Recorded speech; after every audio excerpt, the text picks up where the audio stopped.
Halika, pasok. Ito, tingnan mo to. Yan.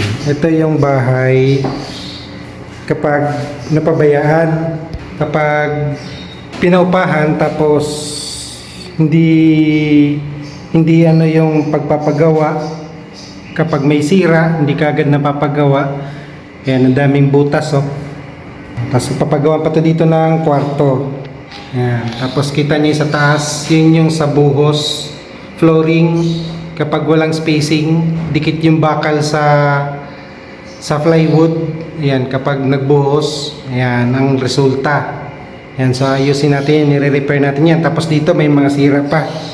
Lababo, ayan, no.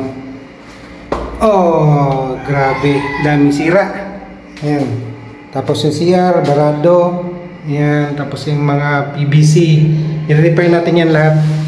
Yan yung resulta kapag hindi nami-maintain yung bahay. Okay? So, i-repair natin yan ng dahan-dahan kasi yung budget din, limitado yung budget sa pagpapagawa. Medyo magastos.